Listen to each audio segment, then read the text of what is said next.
Alright, greetings Canadians, and welcome to my version 262 event breakdown video. And before we get started, always remember to check the official patch notes and website for any changes, as any and all information may or may not have changed since the release of this video due to said changes made by Nexon, both of which are linked below as always. And if anyone's looking for a quality of life and mechanics video, that will also be worked on a little after this video. Also, as the patch is pretty much going to be only Mulong Night Troupe Event as well as its highlights, which is the champion burning, I'll cover the update-specific portions of this patch in a later video. So expect a Legion Champion and Champion Raid video later on, once they figure out the ins and outs of it. Those are going to be a little bit more tenuous, because I don't know actually how much of a difference there is going to be between GMS, Maple Sea, and our server. So with that being stated, let's see what's on our list. Also, by the way, I'm going to try a new style of event breakdown, as you can probably already tell, I'm doing this with recording, as well as the fact that you're probably going to hear me look to the right a bunch of the times to actually reference things, as well look on this screen to reference my notes that I took down for specific portions of the event. So I do apologize for any audio problems, and if anyone actually doesn't like this specific style, please let me know in the comments, and I'll revert back to what I usually do before I did this style. But with that being said, let's get to the meat of the event. So as I mentioned, I'm going to go over the Night Troupe events, and the first of which is going to be the Mulong Garden. Mulong Garden is just going to be the basic event unlock, as well as just the generic thing that you actually have to unlock before you can get to the other portions of the event. Some important details are going to be the trope coins. These can be earned up to 300 coins per day per character within the same world. So this is actually going back to the old style of events that we had in the past, where you can get coins daily capped on every character. Those will be a little bit more hammered into a little bit later for details, but you're going to want to actually do the coin farming on a lot of characters, and I hate myself because I'm going to do this too. And as for trope points are obtained by participating in the festival attractions and automatically converted to trope coins. So, doing the attractions, which are going to be down here. And also, by the way, some of these are not going to be specifically all at once. Some of these are going to be unlocking as you get the next designer ranks that we'll cover later. So, 100 trope points are going to be 1 coin. And oh yeah, and something that they added, please claim all rewards before the event ends, as player support will not be able to restore any unclaimed rewards. Yeah, you mean next on the list is going to be more specific on the not be able to, just won't be willing to. You at least be honest with us. You know, just don't BS us. We know what you're talking about. So yeah. But on to the next part. The next part of the event is going to be the festival, decorating, and designer rank portion of the event. This portion of the event is going to be the actual basic events rank, UI, perks, and skills. This is a lot of stuff. But as for the actual specific perks, the perks are going to be ones that you have to pick and choose which one you can use. And these are going to be used specifically by unlocking with the trope coins. Although, since you can actually unlock the coins on multiple characters, I'm going to want to update this as I'm going to probably include an update video about this later, once I figure out if every character gets the same perks or not. But regardless, this is going to be a little interesting to see how that's going to work. But for the time being, we're just going to go with the basic concept of click on a decoration icon on the map to unlock by using the trope coins, and automatically learn its special perk, which are going to be these specific little things that you see here. Some of them will unlock with the higher ranks. And as for some of the skills and their unlocks will require coins, as well as specific ranks, as I mentioned earlier. So we have the combo kill, as well as the rune duration, which honestly, if anyone actually wants me to make a skill build video for this one to see how we can figure out how to do this, once we actually get information whether or not these are going to be specific per character for the specific rank decoration unlocks, let me know down in the comments. But going further, we got also EXP increases, we have the Arcane and Sacred Symbol increase, which you can get more from dailies as it sounds. And if you actually get to level 4 on this one, which is the Master rank, you can actually get 3 weekly boss clear reset tickets, all of which can be seen, which one you can reset are going to be on the bottom, and they're usable on a set date, and they put 2 of these colons. I'm going to mess up a little bit there. And there's also going to be additional Soul Earth Energy and Fragments and Grandis. These are going to be specific for the dailies. I am hoping that this is going to be per character as well. Yeah, so plus 200 energy per day if you get to Master rank, as well as plus 2 Fragments total. Plus 2 Fragments is not a lot, but I will take what I can get. Oh wait, no, I'm stupid. Since it's going to be from the Grandis daily quest, yeah, that only means it's going to be 1 per character per day. Yeah. Then we got the Bounty Portal, we got the Infernal Portal, we got the Elite Boss Rewards, which is kind of garbage. Monster Park, ooh, wow, this actually includes Monster Park Extreme. Okay. And we also got an Elite Monster Appearance, so this event actually going to be doing some monster collection that requires the special trait prefix Elite Mobs. This is what you're going to want to use. Normal damage, buff duration, boss damage, extra coin. Honestly, I forgot that the home content isn't even a thing anymore in this game. And then you also got additional Soul Earth Energy upon defeating mobs, and these are not actually like the previous one where you only get like plus a percentage. This actually gives you like a straight up a large amount, although it's only for the master rank, which we get at the very end of the event, so it's like, it's still a lot. But for the specific amount of energy, if anyone was actually interested in specifically picking on this skill, this is going to be the full list. You actually get quite a lot. You even get 1,000 for some of these. Oh, that's for extreme mode. But yeah. As for the before mentioned earlier, for the level 4 skill for the Arcane Symbol as well as the Grandest Symbol skill, you can use those weekly boss reset tickets up to, from CZAC, all the way up to, I don't know why these are at the very top, but you can do hard cowling and sea cows, which, that's actually kind of nutty. And as for the designer ranks themselves, they also have specific rewards that you can obtain, like with the previous Night Troupe event.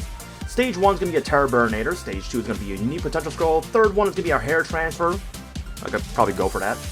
Stage 4 is going to be a Mount Transfer, and I believe, if I'm correct, these are going to be shared across all the servers, both interactive and heroic, so all of these should be the exact same. Yeah.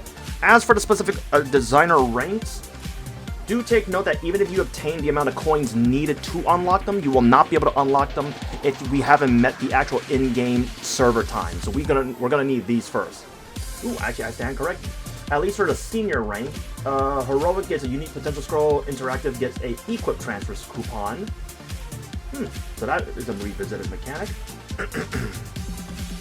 And for master rank, as you can probably see, we also get a medal, which only lasts 9 days, so I'm not going to bother including that detail, because garbage. And as for the actual skills, as you can probably see, it says for each rank we get an event buff enhanced level 3. Unlike the previous events, but similar to the previous Night Troupe events that we had, we get a selection of skills that we get all of them in one single array for each level. We don't actually have to pick and choose, we get all of them. So at master rank we get 20% crit damage. Not bad. And then the next part is going to be the Night Troupe Sage tickets. Yeah, for the Night Troupe Sage tickets, going to have 2 options, as these both reset weekly. The first one's going to be a Path to Sagehood, which focuses on increasing your EXPs for when you kill regular mobs during training. So kind of like the Broomies event skills that we just had. And then the second one's going to be So Gong's Martial Spirit, not Marital, which focuses on defeating mobs that you summon, and they give you progression rewards. Those progression rewards are specifically going to be Fragments and Soul Earth. I'm going a little bit out of order, but I do apologize. But yeah, if you have 6 job unlocked, for depending on which rank you get specifically Fragments and Soul Earth energy as well. If you're doing this on a character that does not actually have the 6 job advancement, you get Node Stones and EXP nodes, depending on the rank. But also, let's go back up so I can actually cover the specific detail. The Path to Sagehood, this one can only be activated 20 times per day, and these activations are shared across your account. So don't forget to turn it off by going to your Beginners tab, right-clicking the skill if you're going to be using it during training. Because if you do dailies, it'll still activate it, so be sure to turn it off during dailies. And going down to the Martial Discipline gauge, Martial Discipline skill, this one can only be activated 5 times a day, as well as the fact that it shares the previous previous specific trait where you can only activate them 5 times per day per world, as all characters will share those specific activations. And do take note that the number of activations will still be deducted if you do not kill the boss within, I believe it's 2.5 minutes, as it says. Oh yeah, 2 minutes. So yeah, 2 minutes to kill it, so be sure to save your bursts. I don't know why you will be bursting during training. But changing maps, I'm assuming also changing channels or leaving the game entirely, will also turn them off as well. So be sure to kill them if you have to leave the map.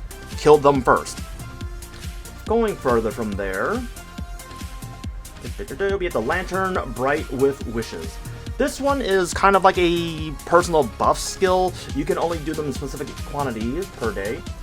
The Peach one is usable once a day per world. The Bear Lantern shares the same, and the Golden Lantern can be used up to 3 times per day.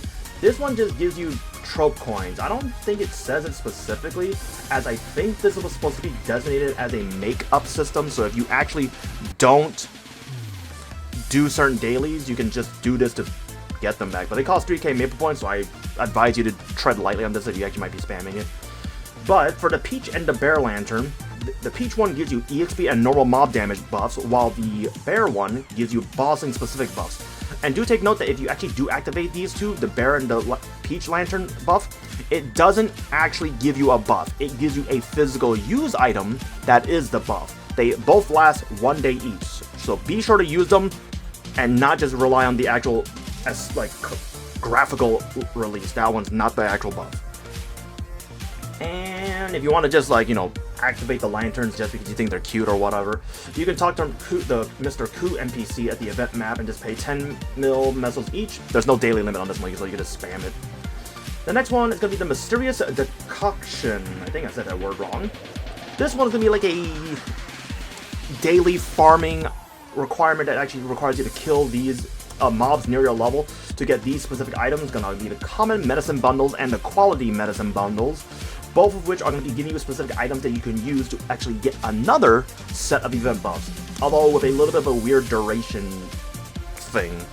But let's see, from the commons you can get these specific items. They increase attack, magic attack, all stat, HP, MP, crit rate, normal damage, and normal enemy damage, IED, and then the quality drops, which I'm assuming are going to be rarer than the common, obviously, more should be.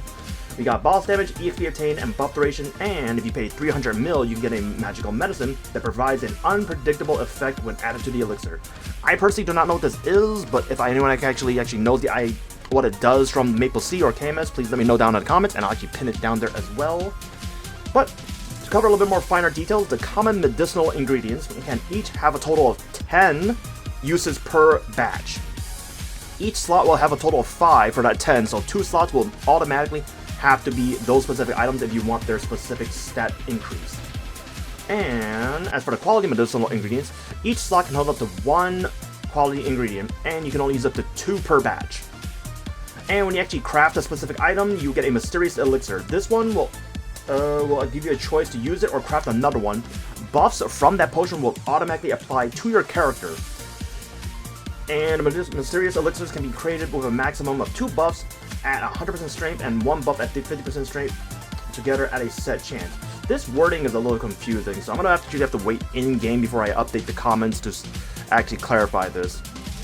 And the mysterious elixir buff is set to determine the combination of medicinal ingredients used. You can recraft a mysterious elixir to change the effect as many times as you want, as long as you have enough ingredients. So you can pretty much just spam this as much as you want indefinitely. And as I mentioned, the buffs expire after 7 days after crafting, and the effects will vanish from the when the event period ends itself, so you can't just craft it at the very end, so there's no prolonging it.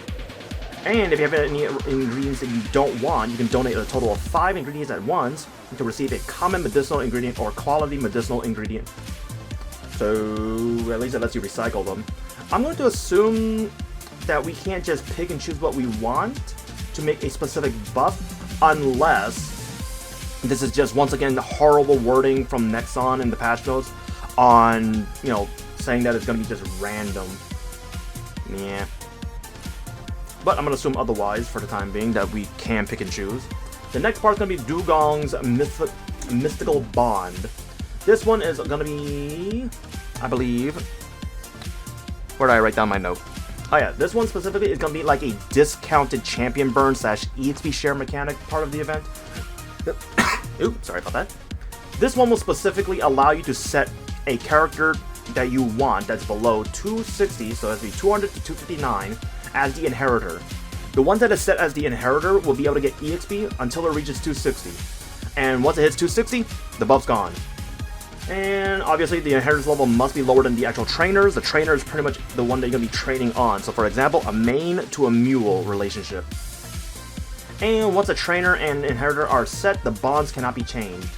By that definition, I'm going to assume once you actually get something to 260, it'll just delete it and you will be unable to take part of this event any further for this specific portion. So I actually recommend that people pick something that they really don't want to train and just pick that one. That's actually at the lower level, so you can actually get max benefit. I actually don't know the pace, but I recommend that I'm probably gonna go check Wacky Bean's EXP chart to see if he actually has it. If it does, I'll actually have it linked down in the comments for that as well. And the mystical bond that you pick with the character will actually have a little bit of a UI that you can actually see while you're training, so that's actually going to be kind of interesting. The EXP has to be claimed by logging onto the character that you set as the inheritor, so be sure to do that. And if you actually don't log into that character for the entire event, all of that EXP that is technically unclaimed by that definition will be deleted. So be sure to log onto that character if you don't do it often enough. Let's see, and EXP is only calculated, I believe that's the base amount, and will not apply any multipliers that you have on the trainer. And it will not calculate these items, which is specifically moving between maps, starting quests, accessing the dimensional mirror. As a little bit of a weird system, because I don't know how these give you EXP, but whatever. And the next part is the Moonlit Long Dojo. This is going to be the first part of the event that does not start at the actual maintenance that we have on the 27th, as this unlocks with the Senior Designer rank. This one is going to be a Punch King, and I swear to God, I hate this design, because you get 2 minutes and 20 seconds to do this entire Punch King. There's going to be a total of 10 rounds. Actually, technically it's a total of 8, if I'm recalling. Oh, yeah, it's technically 100. They just did it at multiples of 10 for some reason. And as you can tell, you gotta wait. It's like Mulong Dojo all over again. You gotta wait for them to spawn, and unfortunately, it doesn't stop the timer. This is why I hate this Punch King. So if you're bursting, be sure to time your burst so you don't end up wasting your procs, because that just goes down. I really hate this one. But EXP is EXP. And if you actually defeat the final boss, which is going to be Awakened Gong, not only do you get the maximum amount of EXP for that character, which I believe scales with the level of the character, so be sure to pick accordingly which one you actually can do, because if you kill the boss, you can actually get the 100, you actually get 100k on the EXP per week, which is tradable. So if you do this on a high level character and you want to trade it off, you can. And this one also resets on that specific time, and there's also going to be a hidden mission. Once I get information on that one, I'll make a video covering that. Which now brings up to my attention that I did not make a hidden mission video guide for Dave the Diver. Good job. And the next one's going to be the Earthtown Boat Bash. This one is also going to unlock on September 3rd, like the previous one I just mentioned. This is going to be your AFK map for trope points, as well as EXP. And once you talk to the NPC, you'll get the Dancing Bellflower skill. Once you're in the map, you have to use the specific event skill that you unlock in Beginner tab to get the EXP. You can't just go in there and stand on there in the map with your default character. You can't do that. And if you actually like the skill and you want to get specific chairs, you can actually pay 3 bill mesos for each of these different versions of the chair. I'm going to assume each of these have a specific song to them. Yeah, because I know there's actually a lot of different soundtracks for this piece of content. So be sure to pick accordingly what you want. And we got New Gong's Acuity test, which this one starts on September 10th, along with the veteran rank. This one is going to be a shooting gallery minigame where you have 5 seconds to shoot for each round. And you got 10 different rounds total, and you only get 5 bullets. This is actually reminiscent of the Nautilus one, so you got to shoot specific things. And you gotta shoot the monkeys. Yep, you gotta shoot the monkeys. You can get symbol selector coupons. Not that many, but it's still a decent amount for your mules if you're actually using it. The next event is going to be Mysterious Fortune Sticks. This one starts on the last week of the event from September 17th to 23rd. This one is very nice because it gives you a nice set of rewards out of a gamble chance. And where's that specific variable that I would like to highlight? Yes, right here. You can participate once a day per character, which is very nice because you can coin cap every day, and these rewards are very nice. And they're also tradable, which I feel like Nexon might update this because hypothetically, if you do this on every single one of your characters, you can get a lot of stuff. Also, that, you know, given the fact that you're gonna have to do a lot of things, like a lot of kills to actually unlock, max out the 300 coins per day, a limit on each character. Not gonna lie, I might try this. Yeah, because if you get the lucky one, you get a 20-star enhancer scroll that is at level 250. I might actually do this because I'm crazy enough to maybe try. But yeah, other than that, that's the end of the Mulong specific event. I'm going to include the champion burning in this one as well because this is technically an event and this is an event breakdown video, so let's cover that one specifically. The next one is called the champion burning event. This one's pretty much the exact same as the previous one that we got the first time, although with one stipulation that I'm going to bring up later. Unlike the other events, this one actually ends at October 21st, which this one pretty much tells us the next event period, so that's going to be nice. As usual from the previous one, this participation is limited to once per account, where you have to pick one leader and 2 followers. The leader will be the one that you have to kill specific mobs on, which is just any mobs within your level range, with a 100,000 mob limit per week. This one resets on the Tuesday to Wednesday in-game reset, which is the per usual for the rest of the characters as well.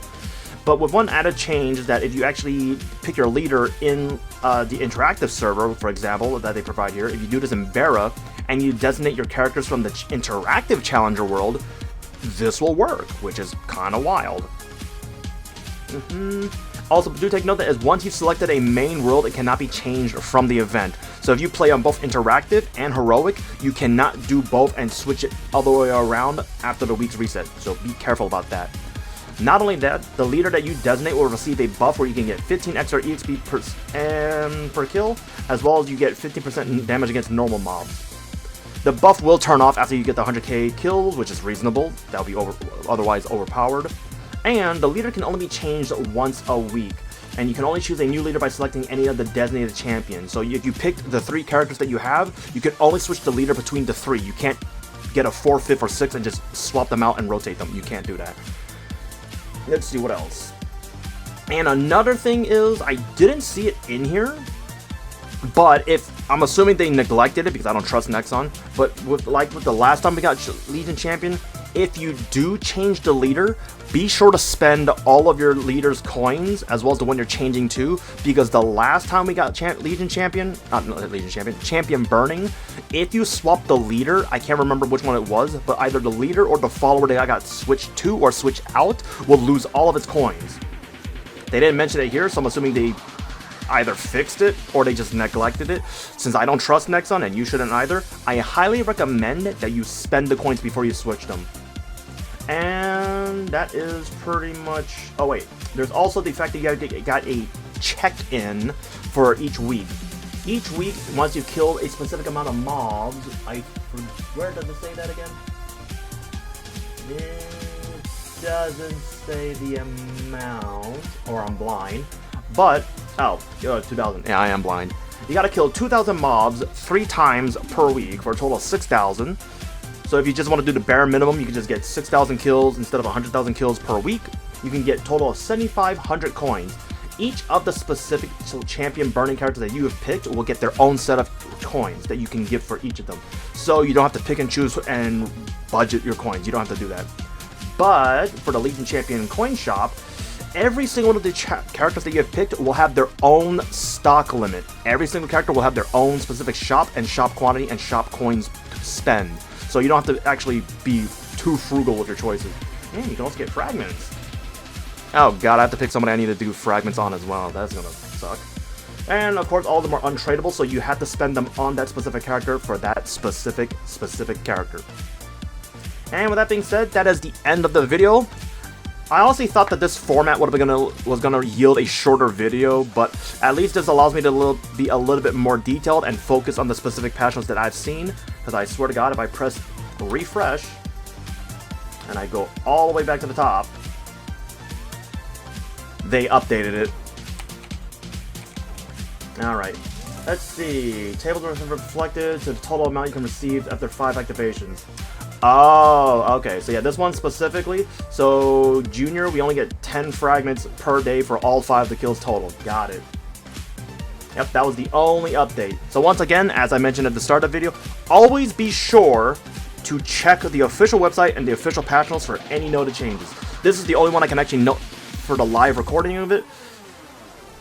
And this kind of sucks. I was actually going to be hoping that was going to be like 50 per day. Which, let's be honest, 50 per day is way too nuts. Nexon can't let us have that. But yeah, so once again, if anyone actually prefers this format or style, I do understand you guys like my shorter videos, but this one is a 24 minute long video as of this recording. And I do apologize if there are any audio problems, because if I do this, it changes the audio. So let me know down in the comments if you actually want me to stick to this style, or if you prefer my older one. The older one requires more effort and more editing time, so it kind of makes me unable to release the video at a timely manner. Sometimes it puts me at midnight. But this one yields a longer video with a quicker upload versus the other one requiring a longer editing time with a later upload. So depending which one you guys like, let me know down in the comments, and I'll keep to that style based on popular decision. And if there's anything else you want me to note down in the comments, please let me know down in there as well.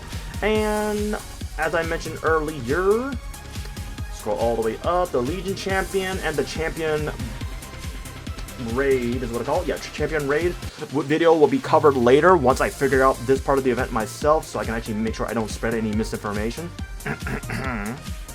So with that being said, thanks for watching and support. Don't forget to subscribe to my other live channel, by the way. It'll be in the description as well. I'll see you guys in the next video. Bye-bye.